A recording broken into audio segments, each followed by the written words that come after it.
Welcome to the Nonprofit Exchange Podcast. Stories by leaders for leaders to help you raise the bar on your own excellence, to release the potential inside of you. Now, here's today's podcast. It's Hubaloo, and it's Tuesday at 2 o'clock Eastern Time in the USA.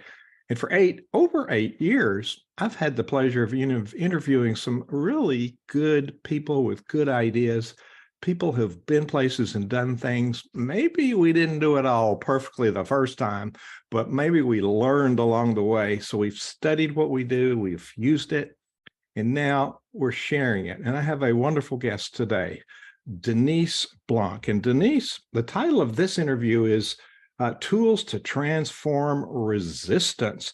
So to start out, tell us a little bit about who Denise is and a little bit about your background. Thank you, Hugh. Thanks for having me.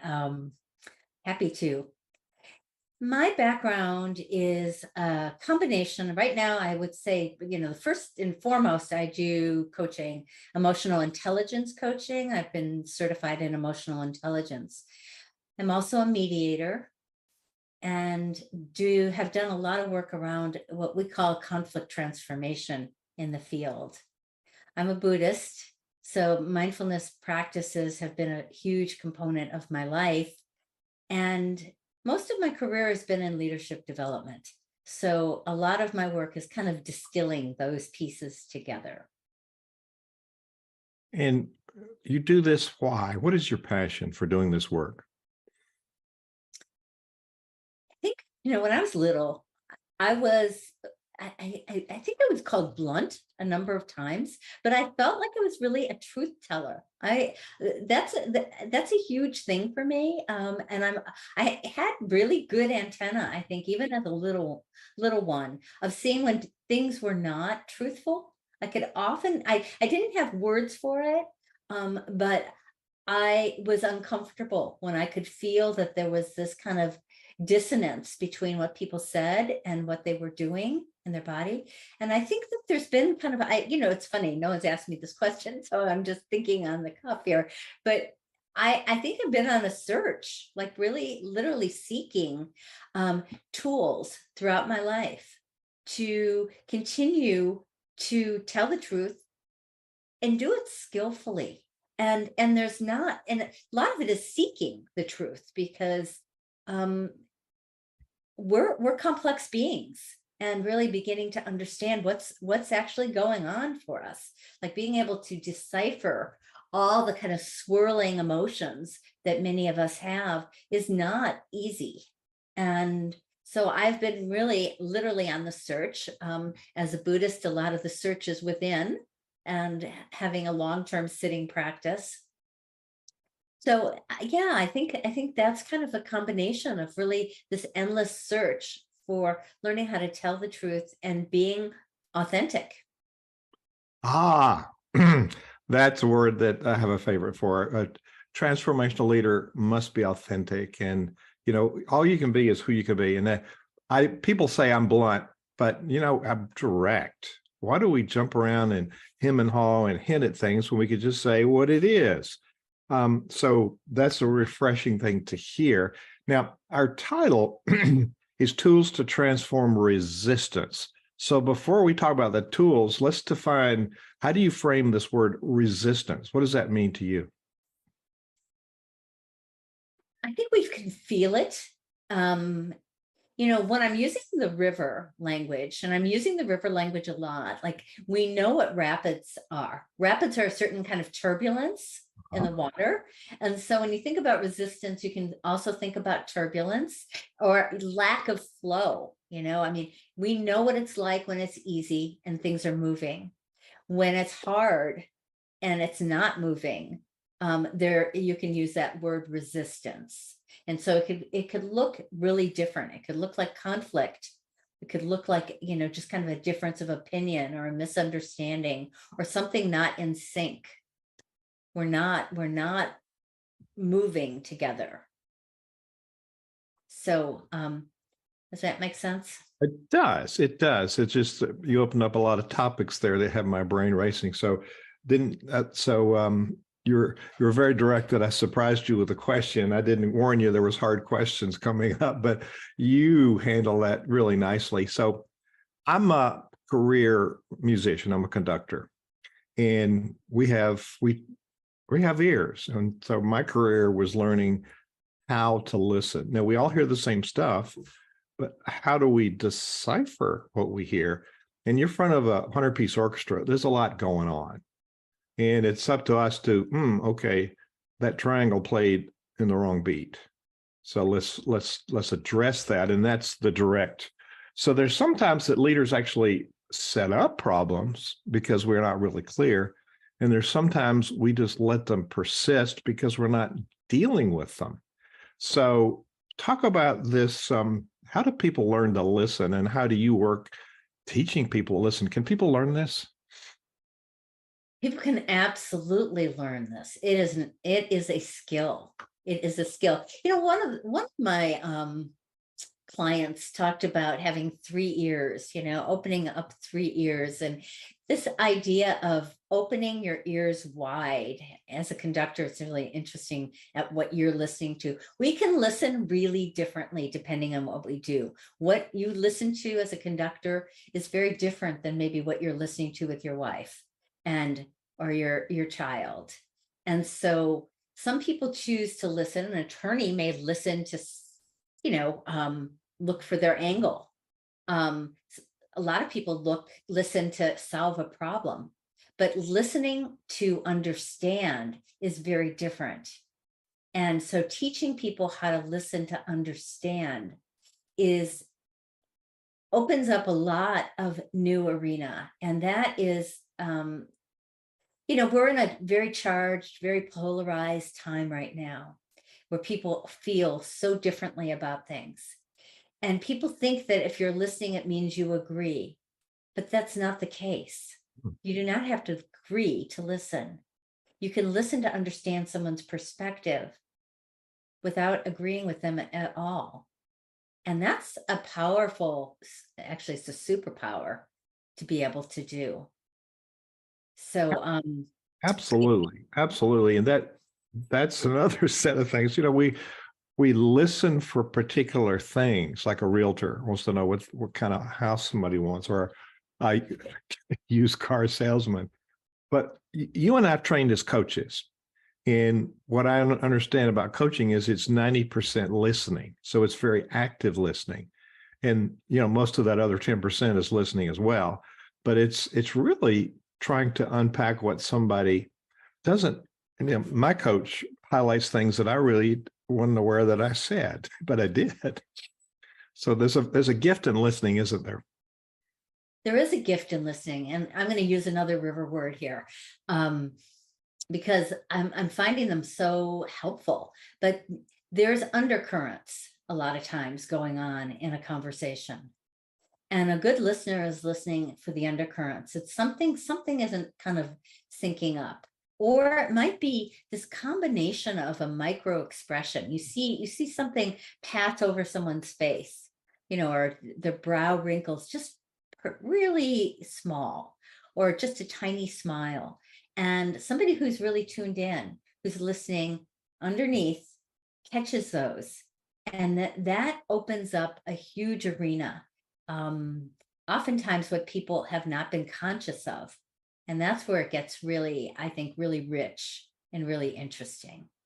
Oh, yes, dig deep. So I'm a fan of Richard Rohr, who's an author, speaker. He's a Franciscan, but you know the name. He quotes Buddha, Muhammad, Jesus. And what I read often, Jesus says to his disciples, "Are you listening? Are you really listening?" So there's a whole different level of paying attention. And what I learned in my coach training is to listen actively, but leave some silence to affirm that we've actually listened. Did you learn the same kind of awareness? I want to call it awareness, because really listening and waiting, so that you've affirmed that, yeah, I've really listened to you. Because, when you're talking to people, sometimes you're aware they're not really listening. They're formatting their answer before you've finished talking. Yeah, pausing and leaving space. I like the word pregnant pause. because I think it's really like when you think about, there is lots of life growing underneath, and if you leave some room, even when it feels a little uncomfortable or real uncomfortable, something emerges, and what emerges is worth usually the wait. It's worth the wait. And ideally, no one's interested anymore in talking heads. I feel like it's an era that's gone. We're bored by it, young people especially, and so making sure that you're creating opportunities for people to speak and engage is essential, I think, for really good communication and for learning. Oh yeah, it's monologue. It's dialogue, not monologue. The talking head talks at you. I think we all want people to talk with us. Is that what you're saying? Absolutely, absolutely. So you mentioned somewhere mindfulness. How do you define mindfulness? I actually always go back to the definition from John Kabat-Zinn, who created the mindfulness-based stress reduction program. And he says, choose to be where you are, paying attention on purpose and without judgment, as if your life depended on it. Mm. And so I actually unpack that in my book. Choose to be where you are, just being present, paying attention on purpose and without judgment, which is the hard part, as if your life depended on it. And I'm kind of wondering if it actually does. That we are really wanting and needing that kind of mindful attention in life. So many distractions are not healthy, and we're seeing it, and just kind of, people aren't doing well mental health wise. People are not doing well. We're seeing a huge chronic rise in ADHD and attention deficit disorders with everybody. I don't think it works to have so many things going on at once. So just focusing, you and I right now, or whatever it is you're doing, it's sort of a radical move. As you and I both speak in front of audiences, and the using silence is powerful. And sometimes the pregnant pause, it's important because you're going to give birth to something, and that's part of the anticipation that's coming. So the silence is and in music, that's a punctuation. It's not absence of sound. It's a punctuation to calm the emotion and then to set up for the next one. So RiverLogic. Now, those people listening on the podcast won't be able to see, but I'm going to go to your website. I usually do this later in the podcast, but you brought it up. So let's talk about the book. And then if they go to the RiverLogic website, what will they find there? It's RiverLogicTools.com. RiverLogic, LOGIC, tools.com. So first, tell us about what inspired you to write the book, and what's this book about? Yeah, the first of all, the word RiverLogic is really a powerful word for me. And it came originally from listening to a talk with Pema, who was describing how people live. She was describing people with rock logic, where we just become fundamentalists in our thinking, rigid, righteous, unmovable. And then she contrasted it with water logic. I started playing around with words and came up with RiverLogic. And so a lot of what this book is sort of a journey. It's like a journey from rock logic to RiverLogic. How do we move from being immovable and rigid in our thinking to more fluid, adaptable, and open? And so I take people somewhat on a journey. There's 7 chapters. Each chapter has a river word. And I'm really looking at, how do we do that? Like, literally, how do we do that? And when I was in the design of the book and thinking about it, I was kind of doing my own research. Whether I was in a conversation with somebody, I was just noticing, where is their movement? I have been a mediator. People would come into mediation very stuck in their position. And typically the mediations ran at the max 3 hours. And I was very curious to see the movement. Like, where is the movement? Where are the openings? And I actually always was good at finding them and helping people begin to see them. And so it started, instead of being that kind of stuck, like immovable like a rock, they can start shifting a little bit. They're becoming more aware of the other person's reasons and I'm not saying that it would go from stuck to fluid in 3 hours, but having some movement, some opening, some willingness to look at something differently, that became what I'd call RiverLogic. I love it. And I'm just going down a pathway as you talked about the rock. And we get so, I don't know what the word is, we get so embedded into our opinion that we're just unaware that there's a whole different world out there that might give us some good wisdom if we would just pay attention. And it doesn't mean that you got to cave in on any of your principles, does it, Denise? No, and that's the beauty. So I use this example of water. Now, water changes shape. Water is a shapeshifter. It will take the shape of whatever object it's in. But water never ceases to be water. So that became like a really interesting model for me. We can shapeshift, but we don't have to lose what we care about, what we most value. And it's really important to have what I call hard back, like firm foundation, boundaries, so that we can have a soft front where we can be more open. If we don't know what we stand for, we can get caught, and we could be, people who have no boundaries don't know where they stand.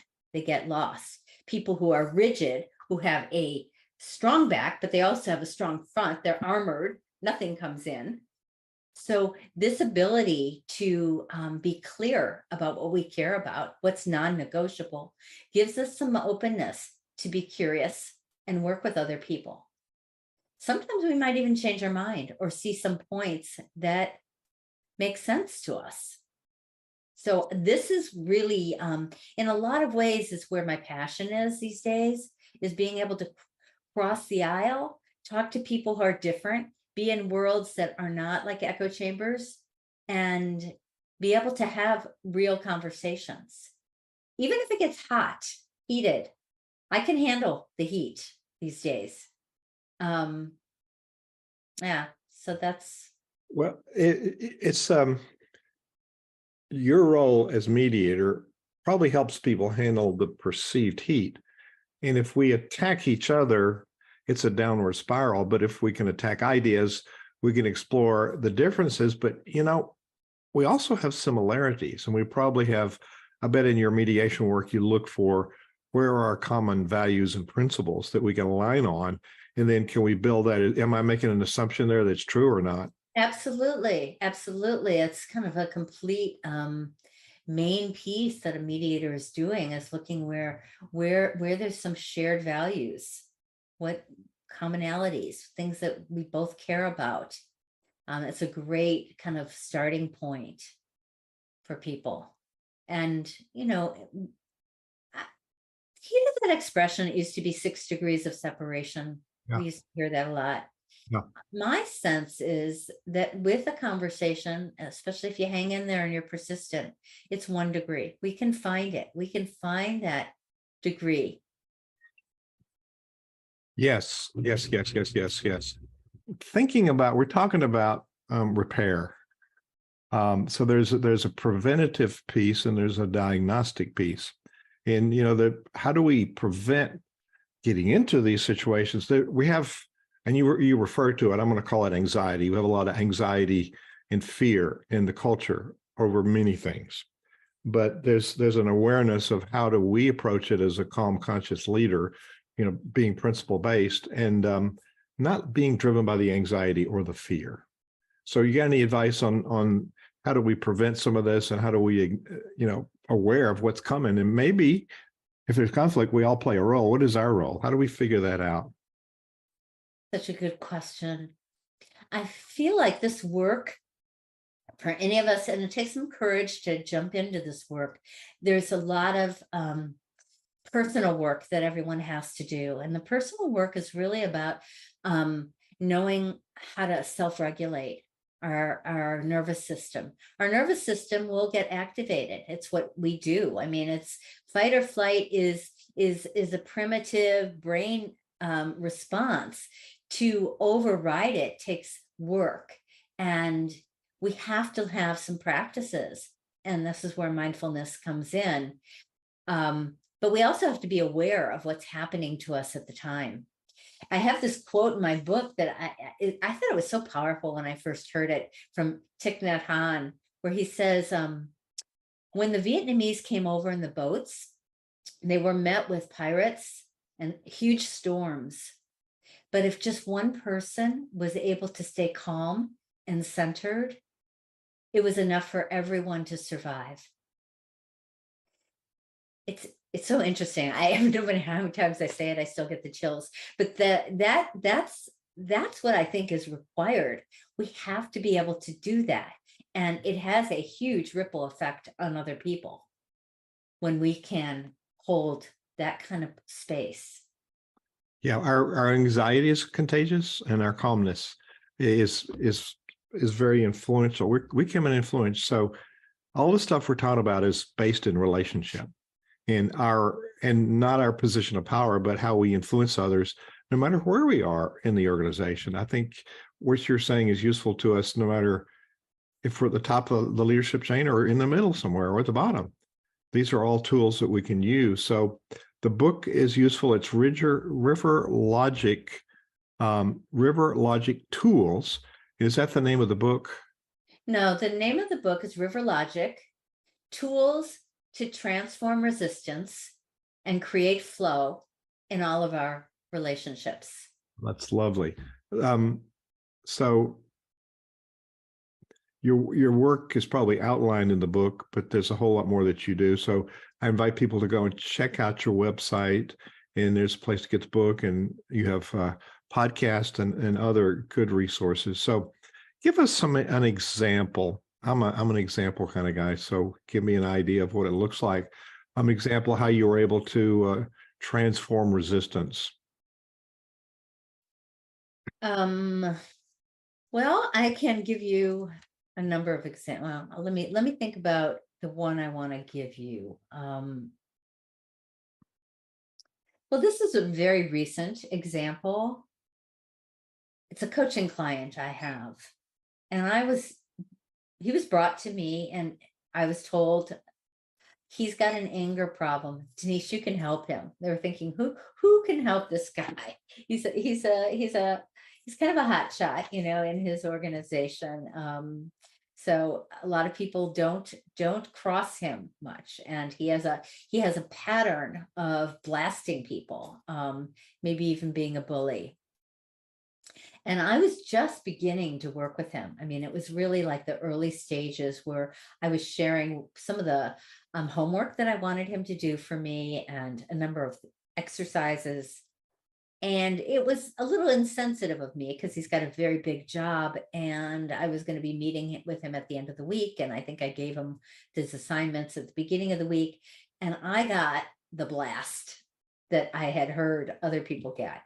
He sent me a really, really angry email. And I mean, it was like on a scale of 1 to 10, it was right up there. It was maybe 9+. And I remember I'm a swimmer, so I had the reaction that anyone would have when you get attacked like that. And I went swimming, and I was really working on it. I was thinking, wow, this is the beginning of a coaching relationship. This is not going well. And so when I met with him, first of all, apologized for being insensitive about giving him so much. And he just started to berate me. And I said, what is your intention in your, and so he was doing kind of what you're doing. He just like, I mean, he said, well, it was really unfair. And I said, would you like to hear what the impact of your email was for me? And he was kind of like, I guess. And I said, on a scale of 1 to 10, it was about a 10. So it was really hard to take that. And I understand, and I did apologize. So what I did is I actually put the mirror up. So he was able to see sort of what he did. We began to kind of unpack that combination of like intention versus impact as a tool. And in that moment, he completely trusted me. I don't think anyone's ever talked to him like that. So I was honest. I also was really compassionate. And so what I think is really important is to be real. And this idea of being able to be clear but kind, which is what Brene Brown says. I love it. Clear and kind. And so for somebody who's got a big personality and maybe a lot of ego, it's really important to be clear, to be meeting them. So that's just something that happened recently. Well, that is a common scenario that I've seen a lot. And it's typically a dominant male who's a power player who really has a very fragile ego. And maybe they're afraid of some things. So they come across really strong and everybody just cowers and just, backpedals and they don't address it. And so I talked to you a minute before we came on about the work of Murray Bowen, and what I've learned in studying Bowen systems is approaching conflict calmly and directly, we can add kindly, Dr. Zeus, to speak the truth kindly. And so that is a powerful story, because we tend to just cower and say, oh, what the heck?